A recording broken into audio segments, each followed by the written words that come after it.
Hello guys, welcome to my YouTube channel. और आज हम लोग पढ़ेंगे न्यूटन्स लॉज ऑफ मोशन। ठीक है ना। देखिए ये चैप्टर उन चैप्टर्स में से है जिसके अंदर फॉर्मूले तो बहुत कम हैं लेकिन कंसेप्ट बहुत ज़्यादा हैं। और यही कुछ गिने चुने चैप्टर्स हैं जिससे टफ क्वेश्चन आता है। ठीक है ना। और इसके अंदर थ्योरी बहुत कम है जो मैंने यहाँ लिख दी है, जिसे हम एक बार रीड करेंगे ताकि अगर एग्ज़ाम में थ्योरी से क्वेश्चन आ जाता है तो हमें अफसोस ना हो कि हमने सिर्फ कंसेप्ट पढ़े हैं। ठीक है ना। चलिए अब मैं लास्ट में आऊँगा। देखिए आज हम लोग पढ़ेंगे न्यूटन्स लॉज ऑफ मोशन। सबसे पहले फोर्स क्या होता है। फोर्स पुश और पुल विच चेंजेस और tends to change position, speed, direction, shape and size of the body. Force क्या है, एक वेक्टर क्वांटिटी है, यानी इसका मैग्नीट्यूड भी होगा और डायरेक्शन भी होगी। और वो डायरेक्शन जो है vectors triangle law of addition को फॉलो करेगी। ठीक है ना। यूनिट क्या होती है, kilogram metre per second square. और एसआई और न्यूटन भी कहते हैं हमसे, न्यूटन एसआई यूनिट है। और डाइन जो है वो सीजीएस यूनिट है। 1 न्यूटन इक्वल टू 10⁵ डाइन होता है। ठीक है ना। इसकी डायमेंशंस भी लिख सकते हैं आप लोग। देखिए फोर्स को डायरेक्टली हम क्या कहते हैं, मास इनटू एक्सेलरेशन। तो mL/t-2 इसके डायमेंशंस होते हैं। ठीक है ना। अब यहाँ कभी कभी क्वेश्चंस में आपको लिखा हुआ मिल जाएगा किलोग्राम फोर्स। तो किलोग्राम फोर्स क्या होता है, तो देखिए किलोग्राम फोर्स जो होता है वो मास ही होता है, लेकिन उसको बस एक लिखने का तरीका होता है कि force in newton divide by acceleration due to gravity. जैसे F = mg होता है, mg होता है तो उस चीज़ से नीचे लेगा तो ये मास आ गया। इस मास को कभी कभी किलोग्राम फोर्स लिखा हुआ होता है। ठीक है ना। चलिए अब कुछ फंडामेंटल फोर्सेस हैं जिसके अंदर एनसीईआरटी में जो लिखी हुई हैं उसमें से कुछ इंपॉर्टेंट पॉइंट्स यहाँ लिखे हैं मैंने। तो ग्रेविटेशनल फोर्स तो हमें पता ही है, F = G m1m2 divide by r²। ठीक है ना। अब इलेक्ट्रोमैग्नेटिक फोर्स ये किस में लगती है, बिटवीन चार्ज पार्टिकल्स। आपने एक फॉर्मूला पढ़ा होगा, F = K(Q1Q2) divide by r²। ठीक है ना। और टेंशन और फ्रिक्शन भी इलेक्ट्रोमैग्नेटिक फोर्स है। ठीक है ना। देखिए इन चार फोर्सेस के अलावा कोई और फोर्स जो है वो नेचर में एग्जिस्ट नहीं करती। इसका मतलब जितनी भी फोर्सेस हैं वो इन चारों में से किसी एक में आती हैं। टेंशन और फ्रिक्शन किस में आती है, इलेक्ट्रोमैग्नेटिक फोर्स में। ठीक है ना। चलिए अब ये स्ट्रॉन्ग न्यूक्लियर फोर्स क्या है, attractive force which binds nucleons in nucleus. अब न्यूक्लियॉन्स क्या क्या होते हैं, प्रोटॉन्स, न्यूट्रॉन्स। ठीक है ना। और ये फोर्स जो है strong nuclear force charge independent है। प्रोटॉन में भी एट्रैक्टिव फोर्स लगेगी, प्रोटॉन न्यूट्रॉन में भी और न्यूट्रॉन न्यूट्रॉन में भी। अब यहाँ बच्चे पूछते हैं कि प्रोटॉन में तो रिपल्सन होना चाहिए, अट्रैक्शन कैसे हो रहा है। देखिए यहाँ क्या लिखा हुआ है, स्ट्रॉन्गेस्ट फोर्स इन नेचर। इसका मतलब जो प्रोटॉन में रिपल्सन हो रहा है वो कम हो रहा है अट्रैक्शन से। इसका मतलब स्ट्रॉन्ग न्यूक्लियर फोर्स से जो अट्रैक्शन हो रहा है वो ज़्यादा हो रहा है रिपल्शन से, इसलिए नेट जो है वो अट्रैक्टिव निकल के आता है, अट्रैक्शन निकल के आता है। ठीक है। और ये शॉर्ट रेंज फोर्स है, इसका ऑर्डर क्या होता है, 10⁻⁻15। ऑर्डर को ध्यान रखिए, कभी कभी ऑर्डर पे क्वेश्चन आ जाता है कि अरेंज करिए ऑर्डर वाइज इन चारों फंडामेंटल फोर्सेस को। ठीक है ना। अब क्या है weak nuclear force. Weak nuclear force क्या होता है, between elementary particles of short life times. मतलब ये भी न्यूक्लियर फोर्सेज है और किस में लगती है, जैसे मान लीजिए शॉर्ट लाइफ टाइम्स में जैसे न्यूट्रिनो, एंटी न्यूट्रिनो, पॉजिट्रॉन, ये सब रेडियो एक्टिविटी के में हम लोग पढ़ते हैं। तो उसमें कौन सी फोर्स लगती है, वीक न्यूक्लियर फोर्स लगती है। ठीक है ना। और इलेक्ट्रोमैग्नेटिक फोर्स जो है वो वीक न्यूक्लियर फोर्स से स्ट्रॉन्गर होती है और इसकी रेंज क्या है, 10⁻⁻16। चलिए अब जनरल फोर्सेस की बात करते हैं कि जनरल फोर्सेस में सबसे पहले आता है वेट। हमें पता है वेट क्या होता है, mg होता है। डायरेक्शन क्या होता है, वर्टिकली डाउनवर्ड्स होता है। ठीक है ना। चलिए अब नॉर्मल रिएक्शन भी पता है हम लोगों को कि अगर एक सरफेस पे एक ऑब्जेक्ट रखा है तो सरफेस ऑब्जेक्ट पे फोर्स लगाएगा कितनी, n, और उतनी ही फोर्स ऑब्जेक्ट सरफेस पे लगाएगा, n। ऐसे यहाँ कुछ एग्जांपल्स लिखे हुए हैं। और परपेंडिकुलर होती है ये फोर्स हमेशा सरफेस से। देखिए ये भी परपेंडिकुलर है, ये भी परपेंडिकुलर है, ये भी परपेंडिकुलर है। चलिए अब टेंशन की बात करते हैं। टेंशन वो स्ट्रिंग में जो फोर्स लगी टेंशन। अब स्ट्रिंग में क्या बात ध्यान रखनी है आपको, स्ट्रिंग में हमेशा जिस भी पॉइंट पे आपको टेंशन निकाली उसके अवे डायरेक्शन होता है टेंशन का। उस पॉइंट के अवे, मानिए इस पॉइंट पे निकालनी है तो उसके अवे, इस पॉइंट पे निकालनी है तो उसके अवे, इस पॉइंट पे निकालनी है तो इसके अवे। ठीक है ना। चलिए अब एक चौथी फोर्स आती है स्प्रिंग फोर्स, जिसको हम सबसे लास्ट में पढ़ेंगे। चलिए अब एक एक करके। अब सबसे पहले first law, Newton's first law क्या कहता है कि every body continues its state of rest or of uniform motion in straight line unless or until any external forces applied on the body. वही बात है कि अगर कोई ऑब्जेक्ट रखा हुआ है और या फिर एक कांस्टेंट वेलोसिटी से मूव कर रहा है तो वो जब तक अपनी पोजीशन चेंज नहीं करेगा या अपनी वेलोसिटी चेंज नहीं करेगा या अपना डायरेक्शन चेंज नहीं करेगा जब तक उस पर एक एक्सटर्नल फोर्स नहीं लगेगी। अब यहाँ पे आता है एक इनर्शिया का। इनर्शिया क्या होता है, property of the body property of the body due to which body opposes change in its state of rest or of motion. ठीक है ना। अब इनर्शिया कितने टाइप्स के होते हैं? 3 टाइप्स के होते हैं inertia. Inertia of rest, inertia of motion, inertia of direction. यानी अगर कोई ऑब्जेक्ट रेस्ट पे रखा है तो वो रेस्ट पे ही रहना चाहेगा जब तक उस पर कोई एक्सटर्नल फोर्स ना लगे। अगर कोई ऑब्जेक्ट यूनिफॉर्म वेलोसिटी से मूव कर रहा है तो वो यूनिफॉर्म वेलोसिटी से ही मूव करते रहना चाहेगा जब तक कोई उस पर एक्सटर्नल फोर्स ना लगे। या फिर अगर कोई ऑब्जेक्ट स्ट्रेट नॉर्थ की डायरेक्शन में मूव कर रहा है तो वो नॉर्थ की डायरेक्शन में ही मूव करता रहेगा जब तक उस पर कोई एक्सटर्नल फोर्स ना लगे। ठीक है ना। अब आते हैं लीनियर मोमेंटम क्या होता है। देखिए लीनियर मोमेंटम में पता है कि P = mv। लीनियर मोमेंटम का सिंबल क्या होता है? P होता है और इसका फॉर्मूला होता है m × v। और ये भी वेक्टर क्वांटिटी है। इसका डायरेक्शन किस में होता है? Along the direction of velocity. और यूनिट क्या होती है? Kilogram metre per second. अब चेंज इन मोमेंटम का फॉर्मूला क्या होता है? Delta P = 2p sin θ/2। ये किस केस में है? मान लीजिए इनिशियली एक बॉल है कोई, वो u वेलोसिटी से मूव कर रही है और फाइनली वो थीटा एंगल पे हो जाती है, लेकिन वेलोसिटी चेंज नहीं होती, वो यू की यू ही रहती है। तो अगर ये केस होता है तो उस केस में फॉर्मूला क्या निकल के आता है? चेंज इन मोमेंटम का डेल्टा P = 2p sin θ/2। जैसे डेल्टा V का फॉर्मूला निकल के आता था 2v sin θ/2। अगर आप देखिए दोनों साइड m से मल्टीप्लाई कर देंगे तो मोमेंटम बन जाएगा और फॉर्मूला ये आ जाएगा। ठीक है ना। चलिए अब क्या है, सेकेंड लॉ की बात करते हैं। सेकेंड लॉ क्या कहता है कि force is directly proportional to rate of change of momentum. अब एक्सपेरिमेंटली देखा गया है कि जो कांस्टेंट की वैल्यू आती है वो 1 आती है, जिसकी वजह से फोर्स का फॉर्मूला क्या बन जाता है? dmv vector divide by dt। तो देखिए यहाँ एक इक्वेशन लिखी हुई है कि अगर मान ली मास कांस्टेंट है तो मास बाहर आ जाएगा, वेलोसिटी कांस्टेंट तो वेलोसिटी बाहर आ जाएगी। अगर मास कांस्टेंट होगा तो एक फॉर्मूला बन जाएगा F = ma, क्योंकि dv/dt को हम क्या लिख सकते हैं? ma। और ज़्यादातर मास कांस्टेंट ही होता है सिवाय एक केस के, हम सबको पता है वो केस कौन सा है? रॉकेट वाला। ठीक है ना। चलिए अब यहाँ एक क्वेश्चन लिखा हुआ है कि मोमेंटम आपको दे रखा है x डायरेक्शन में और y डायरेक्शन में, और आपसे फोर्स पूछ के टाइम कितने 2 सेकंड पे फोर्स पूछिए आपसे। तो हमें पता है फोर्स क्या होता है सेकंड लॉ से कि rate of change of momentum. तो सबसे पहले तो हम x डायरेक्शन में फोर्स निकालेंगे, फिर y डायरेक्शन में फोर्स निकालेंगे, फिर दोनों को वेक्टरली ऐड कर लेंगे, जो आएगा वो आंसर हो जाएगा। तो देखिए x डायरेक्शन में फोर्स निकालने के लिए हम x डायरेक्शन वाले मोमेंटम को डिफरेंशिएट करेंगे, y डायरेक्शन में फोर्स निकालने के लिए y वाले मोमेंटम को डिफरेंशिएट करेंगे। अब देखिए x वाला आ गया, y वाला आ गया। अब दोनों अगर 90 डिग्री पे हैं तो हमें पता है फॉर्मूला क्या होता है?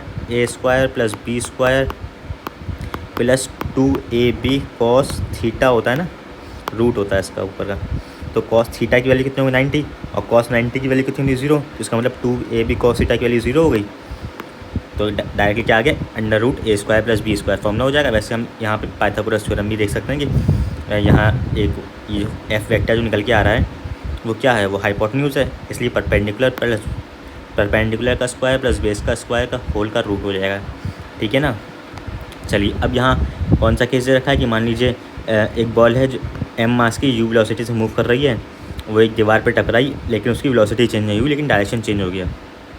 स्पीड चेंज नहीं हुई लेकिन वेलोसिटी चेंज हो गई डायरेक्शन चेंज होने की वजह से। ठीक है ना। यहाँ पर थीटा कितना आ गया? 180 डिग्री। तो डायरेक्टली अगर आप फॉर्मूला अप्लाई कर देंगे तो देखिए क्या आ जाएगा? चेंज इन मोमेंटम 2p आ जाएगा। चेंज इन मोमेंटम आ जाएगा 2p। डायरेक्टली अगर आप फॉर्मूला अप्लाई कर देंगे तो चेंज इन मोमेंटम आ जाएगा 2p। लेकिन अगर आप फॉर्मूला अप्लाई ना करके डायरेक्ट कॉन्सेप्ट पे जाएँ तो एवरेज क्या होता है? Change in momentum divide by change in time. तो मोमेंटम यानी p final minus p initial, और टाइम चेंज इन टाइम को हमने 1 सेकेंड क्यों रखा है? क्योंकि यह एक बुलेट से ये बॉल निकल रही है। मानिए किसी एक गन है जो बॉल निकाल रही है, वो पर सेकंड निकाल रही है, इसलिए चेंज इन टाइम हमने 1 रखा है। अब फाइनल मोमेंटम क्या होगा? -mu, क्योंकि डायरेक्शन किस में? वेलोसिटी का नेगेटिव डायरेक्शन में। और इनिशियल मोमेंटम क्या होगा? +mu, लेकिन यहाँ माइनस है इसलिए वो भी माइनस में हो जाएगा, इसलिए -2mu, जो कि क्या है? 2p तो है एक तरीके से। चलिए अब एक नेक्स्ट एग्जांपल क्या है कि मान लीजिए एक 2 kg का ब्लॉक रखा है और उसकी इनिशियल वेलोसिटी है 4 मीटर पर सेकेंड। अब क्या दे रखा है कि वो 4 मीटर पर सेकेंड से मूव कर रहा है और वो 2 सेकेंड बाद रेस्ट पे आ गया। If one wants to keep this body moving on the same surface with the velocity of 4 meter per second then force required is. हमसे पूछा है कि तो देखिए 2 सेकेंड के बाद रेस्ट पे आया है, तो हम पहले निकालेंगे कि उसका एक्सेलरेशन क्या होगा। v = u + at, v 0 हो रहा है, u 4 है, और एक्सेलरेशन निकालना टाइम कितना है? 2 सेकेंड। तो acceleration -2 metre per second square का लगा है इस ऑब्जेक्ट पे, तभी ये 2 सेकेंड बाद रेस्ट पे आया है। यानी फोर्स कितनी लगी हुई? फोर्स हमें पता है ma होता है, मास 2 दे रखा है, एक्सेलरेशन 2 का है, तो यानी फोर्स कितनी लग रही है, -4 न्यूटन की फोर्स लग रही है। तो अगर हम 4 न्यूटन की फोर्स आगे लगा देंगे, क्योंकि 4 न्यूटन की फोर्स पीछे लग रही है तभी तो वो 2 सेकंड के बाद रेस्ट पे आया है, अगर हम वो उतने ही मैग्नीट्यूड की फोर्स अपोजिट डायरेक्शन में लगा देंगे तो वो फोर्स कैंसिल हो जाएगी और ऑब्जेक्ट हमारा उसी डायरेक्शन में सेम वेलोसिटी से मूव करता रहेगा, क्योंकि उस पर कोई एक्सटर्नल फोर्स नहीं लग रही होगी। ठीक है ना, तो हमारा आंसर क्या आ गया, 4 न्यूटन। चलिए अब आगे बढ़ते हैं। अब आगे क्या दे रखा है हमें, एक क्वेश्चन दे रखा है कि a balloon has 8 gram of air, a small hole is pierced into it. ठीक है, the air escapes at a uniform rate of 7 centimeter per second. If the balloon shrinks in 5.6 second, then the average force acting on the balloon is. देखिए ये important question है, कभी कभी हमें इसकी English ही समझ में नहीं आती है। तो क्या दे रखा है कि एक बैलून है, उसके अंदर 8 ग्राम की हवा है, उसके अंदर एक छेद कर दिया गया जिसकी वजह से उस छेद में से 7 सेंटीमीटर पर सेकेंड से एयर निकल रही है और वो बैलून जो है वो 5.6 सेकेंड में श्रिंक हो गया। ठीक है ना, ये तो हिंदी हो गई इसकी। अब करते हैं इसका सॉल्यूशन। पूछा क्या है, एवरेज फोर्स पूछा है। एवरेज फोर्स का फॉर्मूला क्या होता है, change in momentum divide by change in time. अब देखिए वेलोसिटी कांस्टेंट है 7 centimeter per second, change in momentum क्या होगा, डेल्टा एम वी में से वी निकाल लिया क्योंकि वी तो 7 सेंटीमीटर पर सेकेंड कांस्टेंट है, और delta M divide by delta T.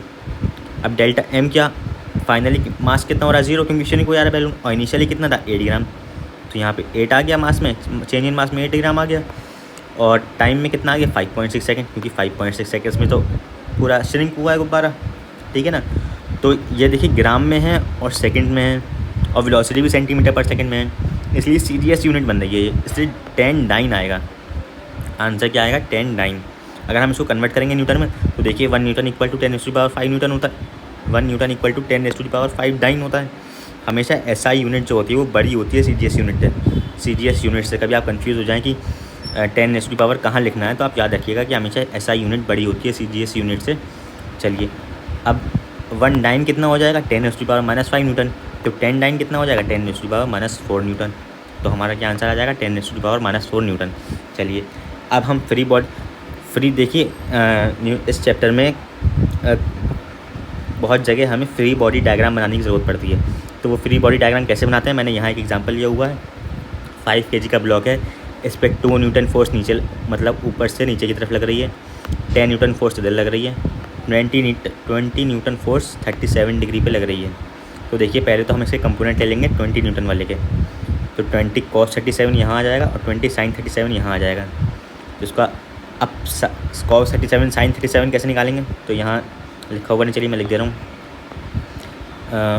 देखिए क्या होता है, एक ट्राइंगल होता है, ये 5, ये 3, ये 4, तो 3 के सामने वाला छोटा एंगल यानी 37 आ जाता है, और 4 के सामने वाला बड़ा एंगल यानी 53 आ जाता है। ठीक है ना, तो अब क्या निकालना है हमें, cos 37 क्या हो जाएगा, cos 37 यानी बेस अपॉन हाइपोटेन्यूज, तो cos 37 हो जाता है 4/5, और sin 37 ऐसे निकाल लेंगे, sin 37 क्या हो जाएगा 3/5। ठीक है ना, अब तो हो ही जाएगा इजीली। चलिए इसे रेस कर देता हूँ।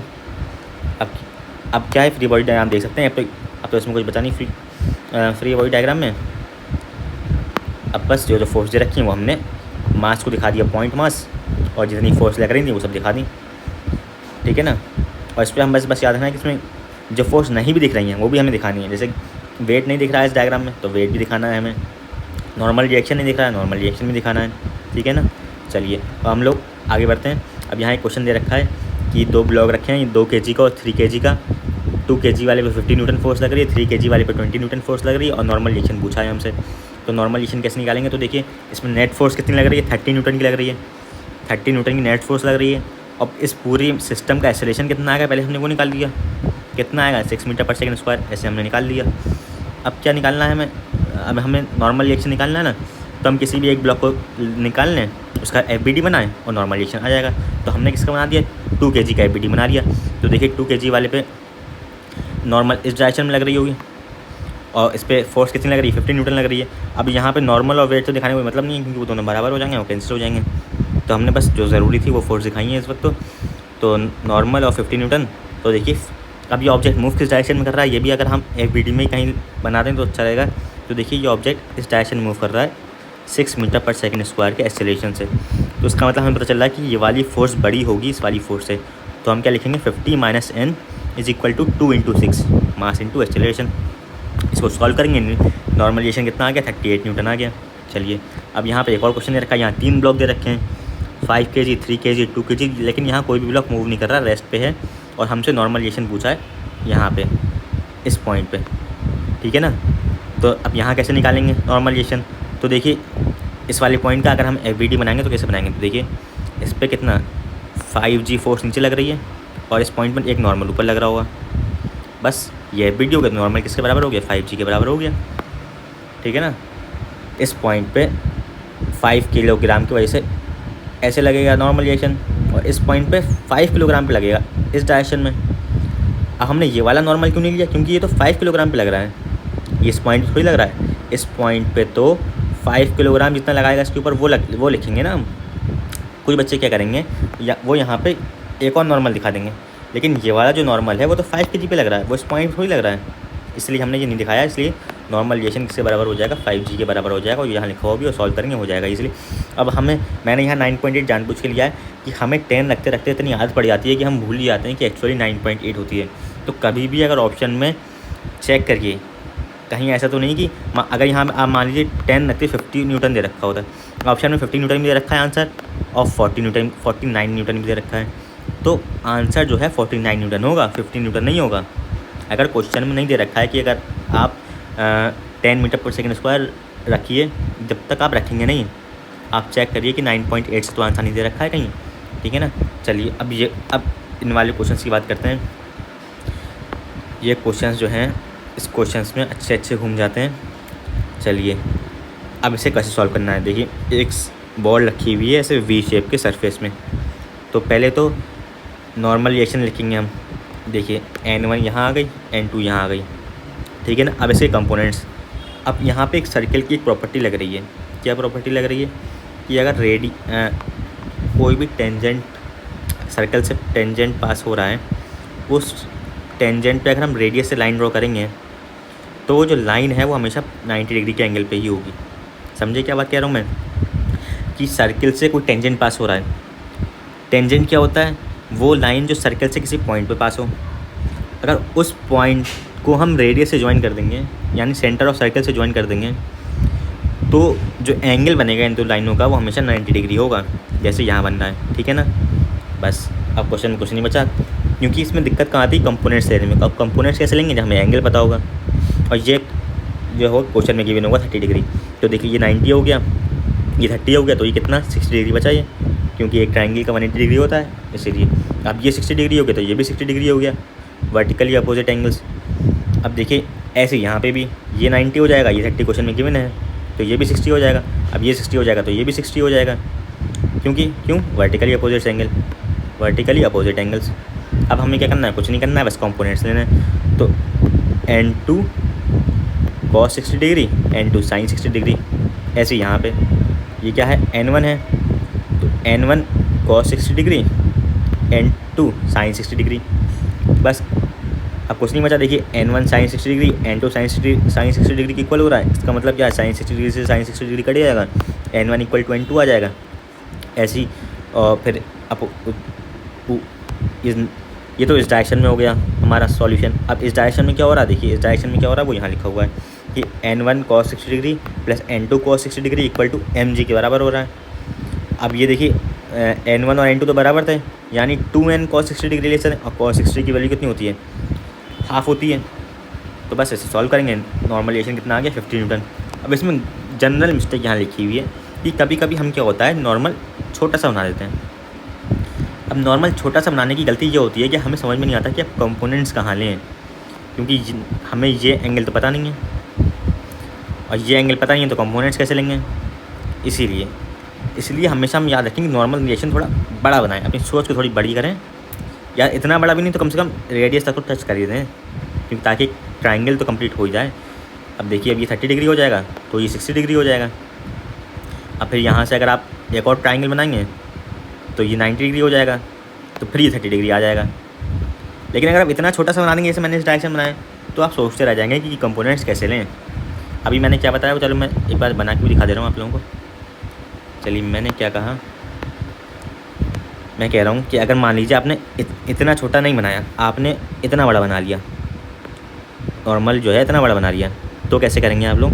तो देखिए 30 डिग्री ये हो गया, ये 90 डिग्री, ये कितना आ गया, यहाँ लिख दे रहा हूँ 60 डिग्री आ गया। तो अगर आप इस ट्राइंगल को कंप्लीट करेंगे, ऐसे परपेंडिकुलर बनाएंगे यहाँ से, तो ये 90 डिग्री हो जाएगा। अब ये 90, ये 60, तो ये कितना आ गया, 30 डिग्री आ गया ये। तो आप कंपोनेंट्स ले सकते हैं, लेकिन अगर आप रेडियस से भी छोटा बनाएंगे तो क्या करेंगे? इसलिए ऐसी गलती ना करें, सेहत के लिए हानिकारक है, ठीक है ना। चलिए अब हम लोग आगे बढ़ते हैं। अब यहाँ कुछ और एग्जांपल्स दे रखे हैं। अगर सरफेस कुछ ऐसा हो तो क्या करना है? तो सरफेस कुछ ऐसा होगा तो क्या करेंगे? देखिए क्वेश्चन में जितना क्वेश्चन वाला पार्ट है वो सब ब्लू कलर से है, बाकी जितना सॉल्यूशन वाला पार्ट है वो बाकी और कलर से है। तो मास ऑफ बॉल कितना है? 10 kg दे रखा है हमें। अब इसमें वही फिर बात, नॉर्मल रिएक्शन बनाएंगे। नॉर्मल रिएक्शन N1 ये बना लिया हमने, बड़ा सा, देखिए बड़ा सा बनाया नॉर्मल रिएक्शन, ये बड़ा सा बनाएंगे नॉर्मल रिएक्शन, ताकि कंपोनेंट्स लेने में हमें एंगल दिखें, ठीक है ना। चलिए अब 37 डिग्री दे रखा था हमें यहाँ पे क्वेश्चन में, तो ये 37 डिग्री दे रखा है, इसका मतलब ये वाला एंगल भी 37 डिग्री हो जाएगा। क्यों हो जाएगा? क्योंकि हमें पता है पैरेलल लाइंस के ये एंगल इक्वल होते हैं, ठीक है ना। इस हिसाब से हो रहा है यहाँ भी। तो ये 37 क्वेश्चन में रखा था, तो ये भी 37। अब ये 37 और ये 90 डिग्री, क्यों? क्योंकि टेंजेंट से अगर सेंटर और सर्कल को ज्वाइन करेंगे तो परपेंडिकुलर होता है। तो ये 37, ये 90, तो ये कितना आ गया? 53 डिग्री। अब इसके कंपोनेंट्स लेने में कुछ बचा। अब वैसे तो 53 डिग्री ये हो जाएगा, तो ये भी 53 डिग्री हो जाएगा। वैसे तो आप यहाँ से भी डायरेक्टली कंपोनेंट्स ले सकते हैं कि N1 वो, लेकिन वो इस डायरेक्शन में कंपोनेंट्स होंगे फिर, इसलिए आप जितने एंगल पता चलते जा रहे हैं उतने एंगल निकालते रहिए। ये तो मैं बताने में टाइम लग रहा है, लेकिन आप अगर सोचेंगे तो कुछ नहीं है इसमें। 53 डिग्री हो जाएगा, तो ये भी 53 डिग्री हो जाएगा, क्यों? Vertically opposite angles. अब देखिए आप कंपोनेंट्स ले लिए, N2 cos 53 डिग्री और N2 cos 53 degree, N2 sin 53 degree. अब यहाँ N1 की बात करते हैं, तो N1 देखिए, N1 तो है ही पहले से ही इसी डायरेक्शन में, तो इसके कंपोनेंट्स हम लेंगे ही नहीं, ठीक है ना। N1 के कंपोनेंट्स हम ले ही नहीं रहे हैं। अब गलती क्या करते हैं हम लोग यहाँ पे, कि हम लोग यहाँ पे जो करते हैं, कोई और कलर, हम लोग यहाँ N1 के भी कंपोनेंट्स ले लेते हैं, ठीक है ना। ऐसे N1 cos 53 लिख देंगे यहाँ पे, और N1 sin 53 डिग्री लिख देंगे ऐसे। तो देखिए इसका कुछ फ़ायदा नहीं है, हमेशा कंपोनेंट्स लेने से कुछ फ़ायदा होना चाहिए आपका। अब आपने तो ऐसे और कंफ्यूज कर दिया, अगर आप ऐसे कंपोनेंट्स ले रहे हैं तो आप ऐसे खुद और कंफ्यूज हो जाएंगे। तो हमेशा आप याद रखिए कंपोनेंट जो है वो हमेशा ऐसे लें कि एक वर्टिकल, एक हॉरिजॉन्टली आ जाए और दूसरा वर्टिकली आ जाए। चलें अब देखिए, अब यहाँ एक और क्वेश्चन दे रखा है। अब जितना क्वेश्चन में गिवन पार्ट होगा वो सब ब्लू पेन से लिखा हुआ है, बाकी किस पेन से लिखा हुआ है? बाकी और कलर्स से है, ठीक है ना। चलिए पहले तो मैं इसे हटा देता हूँ। अब देखिए, अब यहाँ क्या है, हमें क्वेश्चंस में एंगल कोई भी गिवन नहीं है, ठीक है ना। हमें क्या गिवन है? रेडियस गिवन है, मास गिवन है, और ये 6 मीटर गिवन है। हमें एंगल खुद निकालना है। अब देखिए 5 दे रखा है, यहाँ 6 दे रखा है, इसका आधा 3 हो जाएगा, इसका मतलब 3, 4, 5 से कुछ रिलेटेड है ये। इसका मतलब 37 डिग्री 53 डिग्री आएगा कहीं ना कहीं एंगल, ठीक है ना। चलिए सबसे पहले तो हम क्या बनाएंगे? नॉर्मलाइजेशन बनाएंगे। यहाँ कॉन्टैक्ट पॉइंट है, यहाँ कॉन्टैक्ट पॉइंट है, कॉन्टैक्ट पॉइंट से परपेंडिकुलर बनाया हमने, ये एक और परपेंडिकुलर, ठीक है ना। तो ये तो आ गया नॉर्मल। अब देखिए, अब नॉर्मल को क्या करना है? अब देखिए रेडियस कितनी गिवन है हमें, इस पॉइंट से इस पॉइंट तक की रेडियस कितनी हो जाएगी? 5 मीटर, यहाँ भी 5 मीटर, ठीक है ना। अब ये कितना आ रहा है? 3 मीटर, क्यों? क्योंकि ये आधा हो रहा है, ये ऐसे ही है, ठीक है ना। तो ये 3 मीटर हो गया, तो ये 5 मीटर, ये 3 मीटर, इसका मतलब ये एंगल कितना हो जाएगा? 37 डिग्री। क्यों हो जाएगा? क्योंकि साइन 37 कितना होता है? 3/5 होता है ना, इसीलिए ये वाला एंगल कितना आ गया? 37 डिग्री। ऐसे ये वाला एंगल आ गया 37 डिग्री। अब ये वाला एंगल 37 डिग्री, तो ये वाला एंगल भी 37 डिग्री, और ये वाला एंगल 37 डिग्री, तो ये वाला एंगल भी 37 डिग्री, वर्टिकली अपोजिट एंगल से। अब तो कुछ बचा ही नहीं। अब देखिए इसका कंपोनेंट यहाँ पे हो जाएगा, इसका भी कंपोनेंट यहाँ हो जाएगा N2 cos 37 डिग्री, इसका भी कंपोनेंट यहाँ हो जाएगा N1 cos 37 डिग्री, और साइन दोनों का हो जाएगा ऐसी N1 sin 37 डिग्री, ये हो जाएगा यहाँ पे, ऐसे यहाँ पे हो जाएगा N2, यहाँ पे हो जाएगा N1 sin 37, यहाँ पे हो जाएगा N2 sin 37, ठीक है ना। क्लियर हो गई बात। अब दोनों को इक्वल कर देंगे, देखिए ये दोनों तो कैंसिल हो जाएंगे। अब बाकी जो ऊपर वाले थे वो mg से आप बैलेंस कर देंगे तो नॉर्मल आ जाएगा। चलिए अब यहाँ पे दे रखा है कि एक स्लोप पर एक मास रखा हुआ है 5 kg का, तो कैसे हम लोग वेट के कैसे कंपोनेंट्स निकालते हैं। इसलिए देखिए स्लोप वाले में मैंने अभी आपको पीछे बताया था कि कंपोनेंट्स लेंगे तो ऐसे लेंगे हॉरिजॉन्टल वर्टिकल, लेकिन स्लोप वाले में आप जो कंपोनेंट्स लेंगे वो ऐसे लेंगे, ऐसे कि एक तो स्लोप के उसमें आ जाएं और दूसरा उसके परपेंडिकुलर में आ जाएं सारे कंपोनेंट्स, ठीक है ना। और कंपोनेंट्स नहीं है तो अगर इसी डायरेक्शन में है तो हम उसके कंपोनेंट्स लेंगे ही नहीं, अगर इन दोनों में से किसी एक डायरेक्शन में पहले से ही फोर्स है तो उसके कंपोनेंट्स नहीं लेंगे। अब हमें अगर एक पहले से ही अपने माइंड में एक डायरेक्शन फिक्स कर लें, 2 डायरेक्शन कोई भी, तो हमें क्वेश्चन इजीली सॉल्व हो जाते हैं। अब क्या होता है कभी कभी हम कंपोनेंट्स लेना शुरू करते हैं स्लोप वाले में, और कैसे लेते हैं मैं आपको दिखाता हूँ कैसे लेते हैं।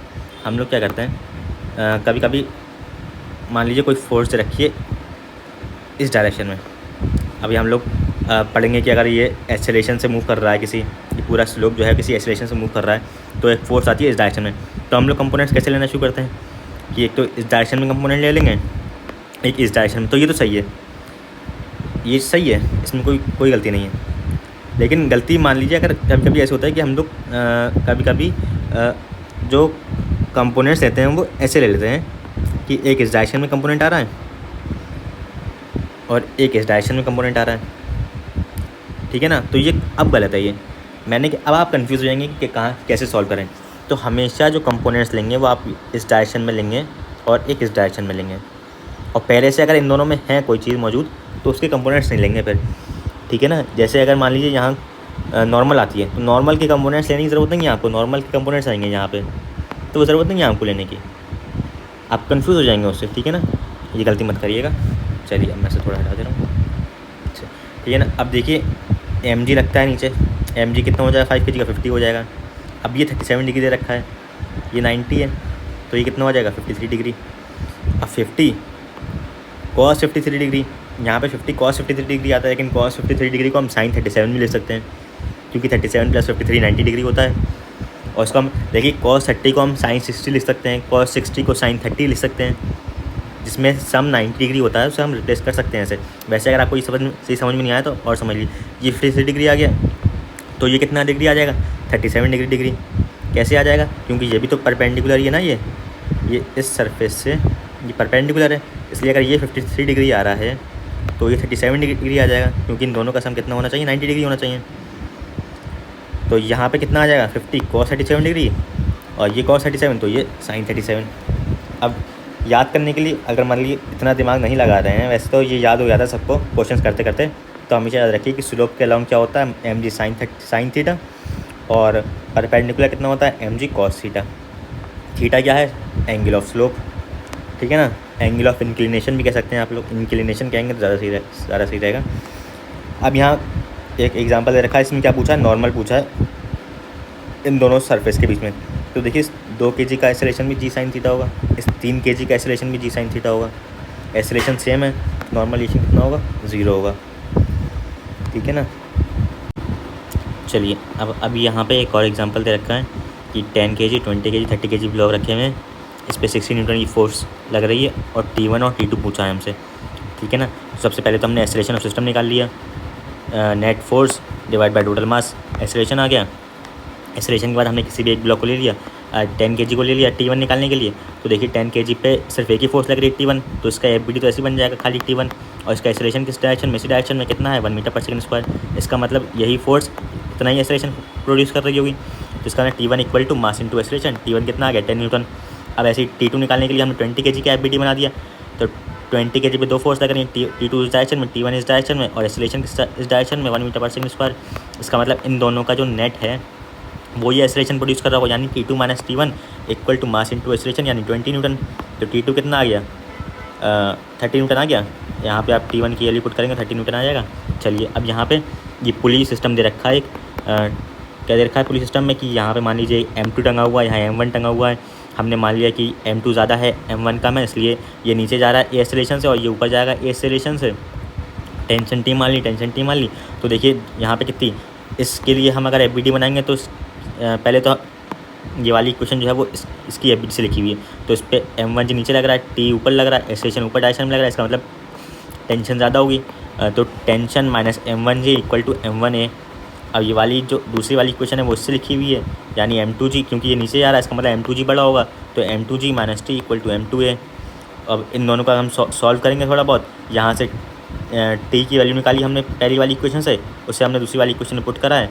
तो देखिए यहाँ हमने पुट किया ये, तो एक्सेलरेशन कितना आ गया, m2 minus m1g divide by m1 plus m2। अब और टेंशन कितना आया, अगर हम इसको इसमें पुट करेंगे तो टेंशन कितना आ जाएगा, T equal to 2m1 m2 divide by m1 plus m2 into G. अब अगर आपको डायरेक्टली एक्सेलरेशन का फॉर्मूला याद करना है तो देखिए इसको हम ऐसे भी बना सकते हैं, पुली वाले सिस्टम को हम पुली हटा के ऐसे भी लिख सकते हैं कि m2 ये है, m1 ये है, और इस पर फोर्स लग रही है m2g इस डायरेक्शन में और m1g इस डायरेक्शन में। ठीक है ना, जो वेट था हमने उसे ऐसे लिख लिया, इसको हम ऐसे लिख सकते हैं, इसको आप इमेजिन भी कर सकते हैं कि देखिए अगर हम इसको सीधा कर देंगे दोनों को तो m2 यहाँ आ जाएगा और m2 यहाँ चला जाएगा और m1 यहाँ चला जाएगा। तो देखिए नेट फोर्स कितनी आ गई, m2g माइनस m1g, और टोटल मास कितना है m1 प्लस m2। तो एक्सेलरेशन का तो फॉर्मूला बहुत ईजिली आप लोग याद कर सकते हैं, ऐसे टेंशन वाला आप लोग याद कर लीजिए। वैसे याद करने की ज़रूरत भी नहीं है, आप इससे निकाल भी सकते हैं, और याद करेंगे तो अच्छा रहेगा, क्वेश्चन ईजिली हो जाएगा, जल्दी हो जाएगा। अब यहाँ पे क्या है कि ऐसे ब्लॉक्स रखे हुए 2mm, और ऐसे यहाँ 2m पे फोर्स लग रही है, यहाँ m पे फोर्स लग रही है, और नॉर्मल रिएक्शन का रेशियो पूछा है, यानी कॉन्टैक्ट फोर्स का रेशियो पूछा है। तो कितना आ जाएगा रेशियो, 1:2 आ जाएगा। कैसे आया, तो देखिए यहाँ लिखा हुआ है। पहले तो देखिए एक्सेलरेशन कितना आएगा, f/3m, दोनों में एक्सेलरेशन f/3m आएगा। ठीक है ना। अब देखिए नॉर्मल रिएक्शन निकालने के लिए अगर हम m की FBD बनाएं तो m का एक्सेलरेशन तो f/3m है ही, और लेकिन फोर्स सिर्फ n ही लग रही है, तो n फोर्स है। तो देखिए यहाँ लिखा हुआ है n force acceleration into mass, तो नॉर्मलेशन कितना आ गया f/3, और यहाँ पे नॉर्मलेशन ऐसे कितना आ गया 2f/3 है। यहाँ हमने किसके लिए बनाई, 2m के लिए FBD बनाई, 2m पे नॉर्मलेशन इस डायरेक्शन में लगेगा और इस पर एक्सेलरेशन भी इस डायरेक्शन में, इसका मतलब जो ये एक्सेलरेशन आ रहा है वो इसी फोर्स की वजह से आ रहा है, इसकी वजह से इक्वेशन लिखेंगे तो हो जाएगा। ठीक है ना, कॉन्टैक्ट फोर्स का रेशियो कितना आ जाएगा, 1:2। चलिए अब यहाँ पर एक और क्वेश्चन दे रखा है, वही क्वेश्चन है, अगर हम इसको हम ऐसे बना सकते हैं बस। तो यहाँ क्या है, यहाँ देखिए वहाँ आ रहा था m2g माइनस m1g, क्योंकि यहाँ भी फोर्स लग रही थी, लेकिन यहाँ तो ये पहले से ही उस पर रेस्ट पे है, इसलिए ये वाली फोर्स हट गई, तो सिर्फ कितनी क्या फोर्स लग रही है, m1g फोर्स लग रही है। तो कितना हो जाएगा, force divide by total mass, तो m1g divide by m1 plus m2। ठीक है ना। ऐसी टेंशन में वहाँ 2 था, यहाँ से 2 हट गया इस वाले केस में, तो कितना आ गया, m1 m2g divide by m1 plus m2। वैसे ही अगर आप इक्वेशन बना के सॉल्व करेंगे तो यही दोनों चीज़ें आएंगी। ईजिली करने के लिए आप ऐसे इमेजिन कर सकते हैं, एक्सेलरेशन का डायरेक्टली लिख लेंगे, और एक्सेलरेशन का लिख लेंगे तो फिर टेंशन का तो आ ही जाएगा अपने आप ही। ऐसे फिर यहाँ एग्जांपल दिया हुआ है इसका कि 2 kg का वेट कितना हो जाएगा, 20 न्यूटन। तो 20 न्यूटन को हमने ऐसे लिख लिया, तो एक्सेलरेशन कितना आ जाएगा, 20 डिवाइड बाई 5, यानी 4 मीटर पर सेकंड स्क्वायर का एक्सेलरेशन आ जाएगा इस केस में, इस डायरेक्शन में। चलिए, और फिर टेंशन में निकालना चाहें तो हम निकाल सकते हैं कि देखिए टेंशन यहाँ ये लग रही है, तो इस टेंशन की वजह से इस पर एक्सेलरेशन आया हुआ, तो tension equal to mass into acceleration, यानी 3 × 4, यानी 12 न्यूटन का टेंशन आ गया। डायरेक्टली आप कर सकते हैं, फॉर्मूला याद करने की ज़रूरत नहीं है वाला। चलिए अब क्या है, अब यहाँ 3 केस रखे हैं, एक केस ये, एक केस ये, एक केस ये, तीनों केस में एक्सेलरेशन का फॉर्मूला अलग लगा रहा है, वो देखना है हमें क्यों अलग लगा रहा है। ठीक है ना। तो देखिए इसको आप लोग देखिए यहाँ वही वाला केस बनना है, तो 2mg minus mg divide by 2m plus m 3m। ठीक है ना। यहाँ पे एक g मिस हो गया है, इसे मैं g लिख दे रहा हूँ यहाँ पे। ठीक है ना। चलिए यहाँ एक्सेलरेशन आ गया g/3, यहाँ एक्सेलरेशन कितना आ गया g/3। अब यहाँ देखिए यहाँ फोर्स लग रही है 2mg, यहाँ फोर्स है, मास नहीं रखा हुआ है, फोर्स है 2mg। तो देखिए force 2mg minus mg divide by total mass में खाली m आएगा, 3m नहीं आएगा। अब इस वाले केस में क्या है, इस वाले केस में m मास भी रखा हुआ है और फोर्स भी लग रही है इसके ऊपर एक mg की, एक m मास भी रखा हुआ और उस m मास पे फोर्स भी लग रही है mg की। तो अगर इसको हम कन्वर्ट करेंगे तो कैसे कन्वर्ट करेंगे, ऐसे कन्वर्ट करेंगे। तो देखिए एक m मास रखा हुआ है, तो m मास की वजह से mg, और एक उस पर और फोर्स लग रही थी mg, तो कितना हो जाएगा 2mg। तो 2mg minus mg divide by total mass में यहाँ कितना आया, 2m आया है, 3m नहीं आया है, 2m आया है। और यहाँ कितना टोटल मास था, m आया था। ठीक है ना। ये बस ये ध्यान रखने वाली बात थी इसमें। यहाँ पे एक्सेलरेशन का ये रेशियो भी निकाल सकते हैं। तो देखिए रेशियो कभी भी ऐसा आता है कि 1:3:1:1:2, तो हम इसको एलसीएम से मल्टीप्लाई कर देते हैं। तो देखिए 3 और 2 का एलसीएम कितना आएगा, 6 आएगा, तो 6 से मल्टीप्लाई कर दिया तो क्या आ गया, 2:6:3। ठीक है ना। चलिए अब यहाँ पे एक और केस दे रखा है, तो मैंने क्या बताया था कि हमेशा ऐसे कंपोनेंट्स निकालेंगे कि वो वर्टिकल में आ जाएँ, हॉरिजॉन्टल में आ जाएँ, तो देखिए टी के कंपोनेंट निकालिए हमने, T cos theta, T sine theta, और 98 न्यूटन हमें दे रखा है पहले से, यहाँ पे क्वेश्चन में मेंशन है 98 न्यूटन। तो अगर आप सॉल्व करेंगे टी कॉस थीटा को एम जी के इक्वल रखेंगे और 98 न्यूटन को टी साइन थीटा के इक्वल रखेंगे, देखिए यहाँ रखा हुआ भी है, और सॉल्व करेंगे इन दोनों इक्वेशन को डिवाइड कर देंगे तो टेन थीटा आ जाएगा। टेन थीटा की वैल्यू कितनी आ जाएगी, 1 आ जाएगी। तो यानी थीटा कितना आ गया, 45 डिग्री। थीटा पूछा था इस क्वेश्चन में, ठीक है ना। चलिए अब यहाँ क्या दे रखा है, यहाँ भी वही क्वेश्चन दे रखा है, उसको कन्वर्ट करेंगे आप ऐसे। देखिए 4 kg ऐसे हमने इसको उठा के सीधा कर दिया है। तो मैं बता रहा हूँ क्या करा है हमने, आपको बिल्कुल इमेजिन करवा दूंगा क्या किया है। देखिए हमने इसको उठा के क्या किया है, रिसाइज कर, हमने इसको उठा के सीधा कर दिया है। अब इसको भी सीधा कर दिया है। वैसे तो मैं अक्सर अभी यही सीधा हुआ है, मैं क्या कहना चाह रहा हूँ, देखिए हमने इसको उठा के सीधा करा। 4 kg वाले पे देखिए कोई फोर्स नहीं लग रही थी, मतलब टेंशन नहीं लग रही है दोनों तरफ जो है, वो हमने यहाँ भी बना दी, टेंशन स्ट्रिंग बना दी है। अब बाकी 10 kg वाले पे जितनी फोर्स लग रही है वो मेंशन कर दी है, 2 kg वाले पे जितनी फोर्स लग रही है वो मेंशन कर दी है। तो सब कुछ मैं वैसे कर दे रहा हूँ। हाँ ठीक है, देखिए अगर हम इसको ऐसे कन्वर्ट करेंगे तो देखिए कैसे कन्वर्ट करेंगे। 2 kg पे कितनी फोर्स लग रही है, 2g। 10 kg पे 10g। अब हमें क्या निकालना था, एक्सेलरेशन निकालना था। तो देखिए 10g minus 2g divide by 10 + 4 + 2 ये करा होगा हमने। देखिए 10g। अब देखिए यहाँ मैंने भी वही गलती बताई, आपने भी नोट नहीं करी होगी, लेकिन यहाँ 10g माइनस 2g नहीं होगा, सिर्फ यहाँ एक और फोर्स लग रही है 2g की। क्यों लग रही है, देखिए यहाँ पे इस पर mg साइन थीटा लगता है, इस डायरेक्शन में बताया था ऊपर, देखिए पीछे बताया था। देखिए यहाँ पे स्लोप पे हमेशा एक mg साइन थीटा फोर्स लगती है, वो फोर्स मेंशन करेंगे यहाँ पे हम। मैं भी भूल गया, आप भी भूल गए, और मैं भूल जाता हूँ इसलिए आपको भी याद रहेगा कि सर भूल गए थे, ठीक है ना। चलिए 4g साइन थीटा हम याद रखेंगे, तो साइन थीटा की वैल्यू हाफ होगा, यानी 2g। इस 2g को नहीं भूलना है यहाँ पे। ये एग्जांपल लिया ही मैंने इसलिए ताकि आपको याद रहे कि इस 2g को मिस नहीं करना है। कहीं आप लोग 10g minus 2g divide by 2 + 4 + 10 कर दें तो ये गलत हो जाएगा। आपको क्या करना है, 10g + 2g minus 2g divide by 2 + 4 + 10, जैसे यहाँ लिखा हुआ है, और जो आ जाएगा वो आ जाएगा आंसर, ठीक है ना। चलिए अब आगे बढ़ते हैं। अब क्या यहाँ क्या केस दे रखा है, यहाँ एक मूवेबल है, ये जो सरफेस है मूवेबल है, और इसके ऊपर एक मास रखा हुआ है, इससे एक पुली जुड़ी हुई है, और ये किसी स्टैंड से जुड़ी हुई है। तो देखिए एक्सेलरेशन पूछा है मास का, इस पर फोर्स कितनी लग रही है, p फोर्स लग रही है। तो टेंशन इस पॉइंट पे क्या हो जाएगी, इस डायरेक्शन में हो जाएगी, इस पॉइंट पे भी इस डायरेक्शन, इस पॉइंट पे इस डायरेक्शन में, अपोजिट डायरेक्शन में हमेशा। तो देखिए p = कितना आ गया, 2t के बराबर आ गया। और तो सॉल्यूशन देखिए p जो है 2t के बराबर आ गया, तो टेंशन कितना आ गया, p/2 के बराबर। एक्सेलरेशन ऑफ मास कितना है, इस मास पे कौन सी फोर्स लग रही है, सिर्फ t फोर्स लग रही है, और t की वैल्यू कितनी हो जाएगी, p/2। तो यानी एक्सेलरेशन कितना आ जाएगा, p/2 है, ठीक है ना। चलिए बस इसमें क्या याद रखना है कि टेंशन को p/2 रखना है, ये नहीं भूलना है कि टेंशन को कहीं p नहीं रखना है, टेंशन को p/2 रखना है, इसमें ये याद रखना है, ठीक है ना। चलिए अब ये वाला केस बहुत इंपॉर्टेंट, वेरी इंपॉर्टेंट। आप जब भी टेस्ट की प्रैक्टिस करेंगे आपको ऐसे क्वेश्चन मिल ही जाएगा। इस क्वेश्चन के लिए मैं आपको ट्रिक बता दे रहा हूँ, आप ये दोनों चीज़ें समझा तो दूंगा मैं, लेकिन याद कर लिए तो बेहतर रहेगा।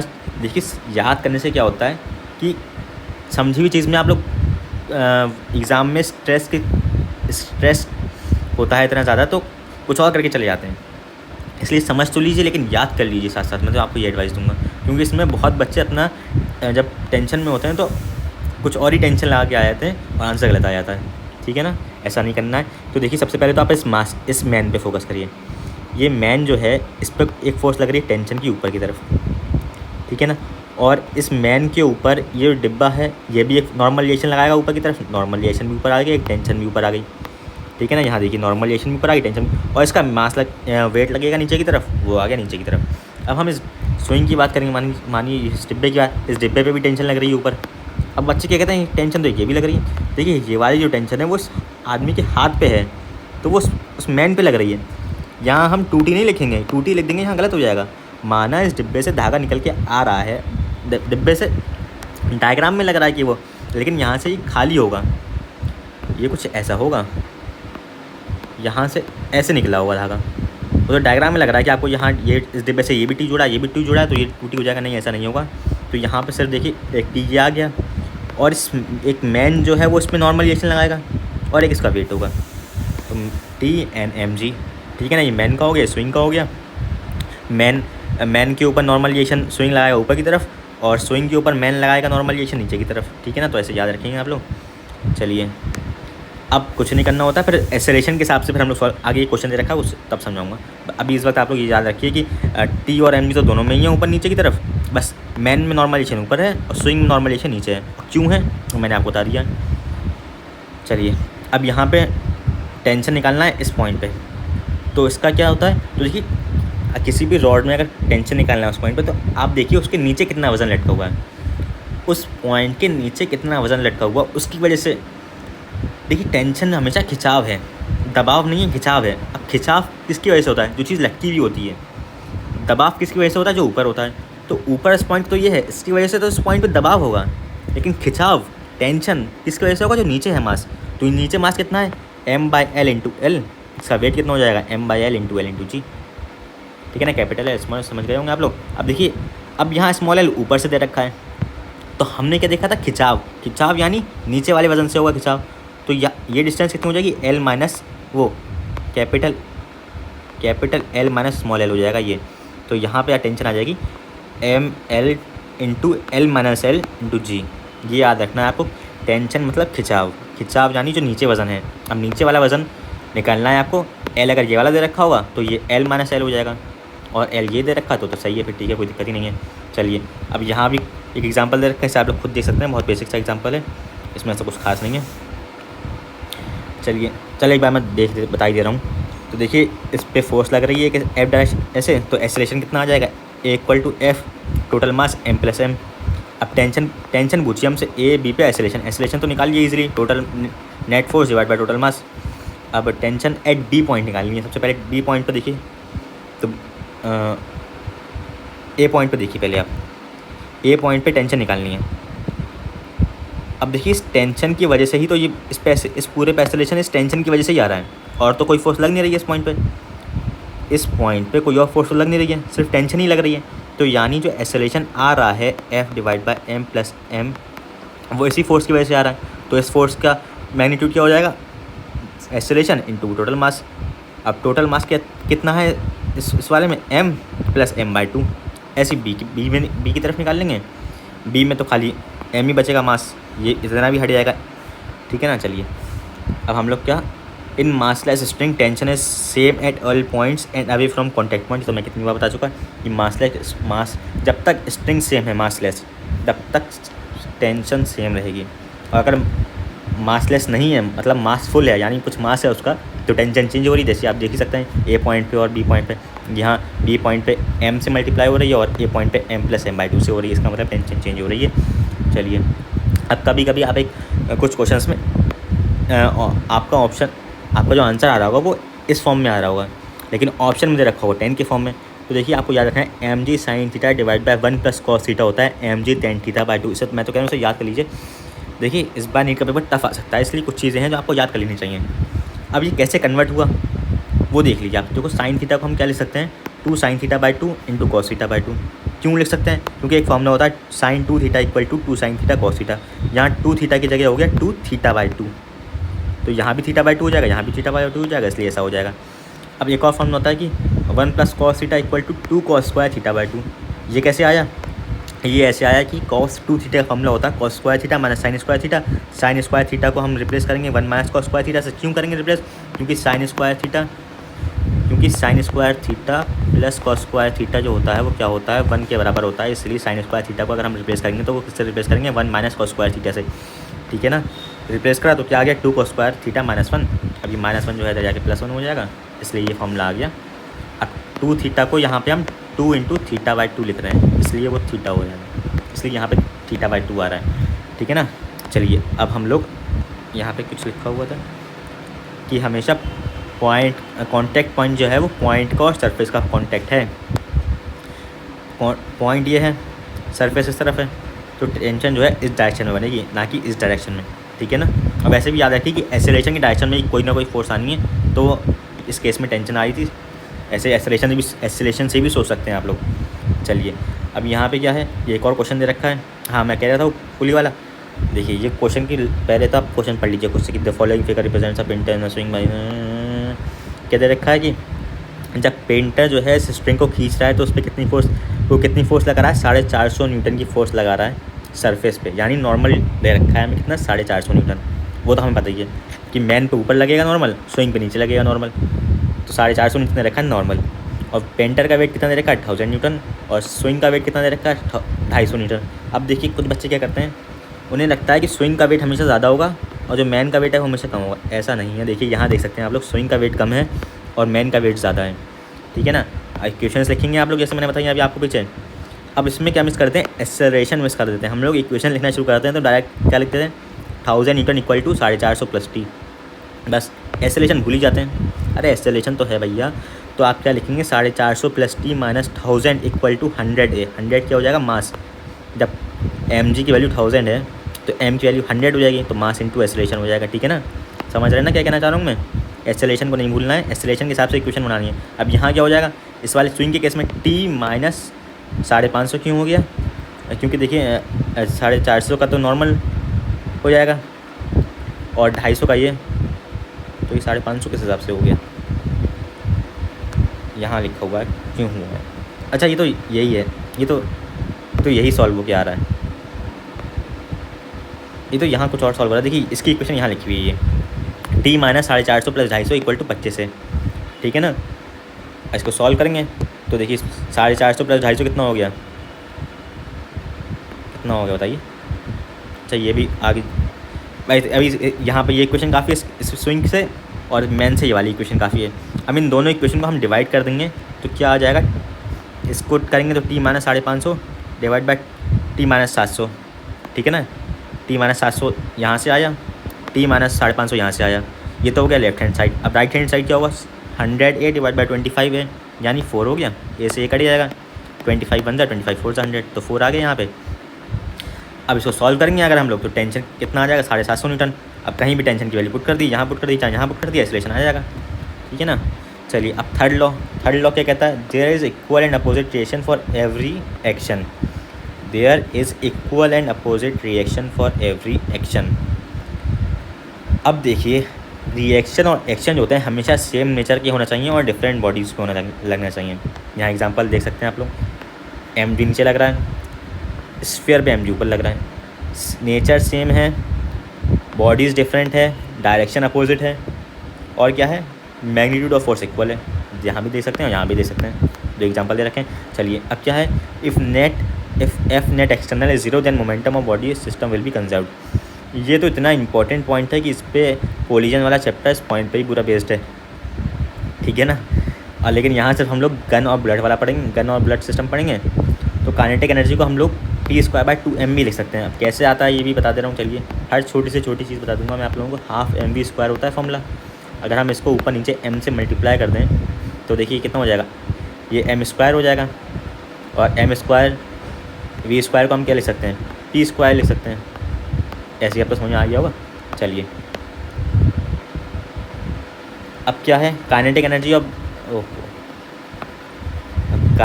Of bullet divide by kinetic energy of gun को हम क्या लिख सकते हैं, mass of gun divide by mass of bullet. क्यों, क्योंकि काइनेटिक एनर्जी जो है इन्वर्सली प्रोपोर्शनल आ रही है मास के, इसलिए ऐसा हो रहा है, ठीक है ना। समझ में आ रहा होगा मेरे ख्याल में। अब यहाँ इनिशियल मोमेंटम तो 0 है। अब जब गन ने बुलेट फायर कर दी तो क्या होगा, mass of bullet into velocity of bullet plus mass of gun into velocity of gun. तो वेलोसिटी ऑफ गन का फॉर्मूला क्या निकल के आता है, -mUV divide by capital M, यानी मास ऑफ गन, ठीक है ना। तो यहाँ माइनस क्यों आ रहा है, क्योंकि देखिए गन की वेलोसिटी हमेशा बुलेट के अपोजिट में होगी, इसलिए यहाँ माइनस आ रहा है। चलिए अब आगे बढ़ते हैं। अब क्या है, फ्रेम ऑफ रेफरेंस। दो तरीके की फ्रेम ऑफ रेफरेंस होता है, इनर्शियल और नॉन इनर्शियल। इनर्शियल में क्या होता है कि जो ऑब्जर्वर है वो रेस्ट पे होगा या कांस्टेंट वेलोसिटी से मूव कर रहा होगा, और उस केस में न्यूटन्स लॉज जो है वो सही साबित होते हैं, उसमें कोई दिक्कत नहीं आती। अब नॉन इनर्शियल में क्या होता है, जो ऑब्जर्वर होता है वो एक्सेलरेटिंग फ्रेम में होता है, उस केस में न्यूटन्स लॉ वैलिड नहीं करते हैं, इसलिए हमको क्या कॉन्सेप्ट लाना पड़ता है, स्यूडो फोर्स का कॉन्सेप्ट लाना पड़ता है। अब देखिए स्यूडो फोर्स क्या होता है, MA होता है, फोर्स हमेशा MA ही होगा, लेकिन यहाँ अलग क्या है, यहाँ A जो है वो एक्सेलरेशन ऑफ फ्रेम है, मास, और M क्या है, मास ऑफ बॉडी है। हमेशा ये चीज़ याद रखें, बहुत इंपॉर्टेंट है। अभी तो आपको बहुत हल्की लग रही होगी, लेकिन अभी आप क्वेश्चन प्रैक्टिस करेंगे तो आपको इस बात की अहमियत समझ में आएगी कि आपको M में मास ऑफ बॉडी रखना है, A में एक्सेलरेशन ऑफ फ्रेम रखना है, ठीक है ना। यहाँ एक एग्जांपल दे रखा है, एग्जांपल से तो पूरी पीपीटी भरी पड़ी है। तो देखिए यहाँ ये ट्रक है, इस पर ये ऐसे ए एक्सेलेरेशन से मूव कर रहा है, इसमें एक बॉल टंगी थी तो ये पीछे को चली गई। तो अब यहाँ इस इंस्टेंट पे हमने फोर्सेस लिखी हैं, बीडी बनाई है। तो देखिए टेंशन के दो component T cos theta, T sine theta, और ये स्यूडो फोर्स लिखी है हमने एम ए। एम क्या है? मास ऑफ इस बॉल का मास है। ए क्या है? एक्सेलेरेशन ऑफ फ्रेम है, और नीचे एम जी। तो देखिए इस डायरेक्शन को हम इक्वेट करेंगे, इस डायरेक्शन को हम इक्वेट करेंगे, हॉरिजॉन्टल वाले को इक्वेट करेंगे, वर्टिकल वाले को इक्वेट करेंगे, ठीक है ना। वर्टिकल वाले को इक्वेट करेंगे, हॉरिजॉन्टल वाले को इक्वेट करेंगे, जो होगा देखा जाएगा। देखिए क्या हो रहा है यहाँ पे, T sine theta equal to M A, T cos theta equal to M G. Tan theta की वैल्यू कितनी आ गई? ए बाई जी, और थीटा की वैल्यू कितनी आ गई? ए बाई जी टेन इनवर्स। बहुत बेसिक सी बात है। अब क्या एपरेंट वेट क्या होता है? देखिए वैसे तो खाली N equal to M G अगर कुछ नहीं हो रहा है। अब मान लीजिए ये एक्सेलरेशन से ऊपर मूव कर रही है, तो क्या हो गया? Non inertial frame. क्या कॉन्सेप्ट आएगा? स्यूडो फोर्स का। तो स्यूडो फोर्स यानी mass of body into acceleration of frame, M A नीचे लग जाएगा, तो N equal to M G plus M A हो जाएगा, एम कॉमन हो जाएगा, N equal to M G plus A. ऐसे यहाँ पे एक्सेलरेशन नीचे लग गया तो एक स्यूडो फोर्स लगेगी। स्यूडो फोर्स होती है वो हमेशा एक्सेलरेशन के अपोजिट डायरेक्शन में, एक्सेलरेशन ऑफ फ्रेम के अपोजिट डायरेक्शन में लगती है। यहाँ एक्सेलरेशन ऊपर था इसलिए स्यूडो फोर्स नीचे लग रही थी, यहाँ एक्सेलरेशन नीचे है इसलिए स्यूडो फोर्स ऊपर लगेगी। और कितना मैग्नीट्यूड होगा? Mass of object into acceleration of frame, M ऊपर लग जाएगा, तो एन की वैल्यू कितनी आ गई? एम इंटू जी माइनस ए। अब देखिए यहाँ भी कुछ केसेस दे रखे हैं इंपॉर्टेंट। ये आदमी जो है वो टी टेंशन से ऐसे खींच रहा है ऑब्जेक्ट को, तो देखिए हम क्या कर रहे हैं, इस मैन का एक एफ बी डी बनाई हमने यहाँ पे। देखिए क्या बनी? नॉर्मल इस पे ऊपर लगेगा, एम जी नीचे लगेगा, और टेंशन एक ऊपर लग रही है क्योंकि ये स्ट्रिंग को पकड़ा हुआ है। तो क्या बन जाएगा? नॉर्मलाइजेशन कितना आ जाएगा? M G minus T. अब देखिए इस केस में क्या हो रहा है, और देखिए पहले तो इसके मुकाबले इस वाले केस में ऑब्जेक्ट को पुल करना ईजी है, क्योंकि यहाँ कितना टी फोर्स लगाने पे, मतलब टी टेंशन पे यहाँ पे 2t फोर्स लग रही है एम जी के, और यहाँ सिर्फ टी ही लग रही थी इसीलिए, ठीक है ना। इस वाले केस में ऑब्जेक्ट को पुल करना ईजी है। कभी एग्जाम में क्वेश्चन आ जाए, वैसे तो आएगा नहीं, इतना बेसिक तो नहीं पूछेंगे, पूछ भी सकते हैं, कुछ नहीं पता एनटी वालों का। चलिए अब इस केस में अगर हम एफ बी टी बनाएंगे तो इस केस में भी वही टेंशन ऊपर लग रही है, नॉर्मल ऊपर लग रही है एम जी, तो इस केस में भी वही आएगा कि नॉर्मल कितना आ जाएगा? एम जी माइनस टी आ जाएगा। अब इस केस में क्या हो रहा है? टेंशन नीचे लग रही है, यहाँ देख ही सकते हैं आप लोग, नॉर्मल कितना आ जाएगा? एम जी प्लस टी के बराबर आ जाएगा। अब ये बंदर वाले केस, एच सी वर्मा में बंदर वाले केस आपको बहुत मिलेंगे।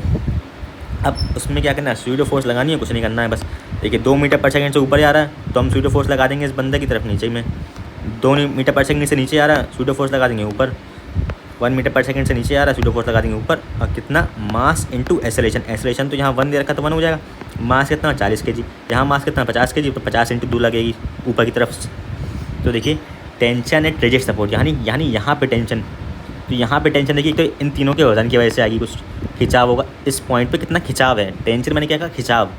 तो इन तीनों की वजह, वजन की वजह से कुछ खिंचाव होगा, और एक इनके एक्सेलरेशन की वजह से जो स्यूडो फोर्स लग रही है उसकी वजह से कुछ खिंचाव भी होगा, कुछ दबाव भी होगा। तो दबाव को माइनस कर देंगे और खिंचाव को ऐड कर देंगे। तो खिंचाव किस किस में? इसमें देखिए नीचे लग रहा है, इसका मतलब फोर्स ऊपर लग रही है, इसका मतलब ये दबाव कर रही है।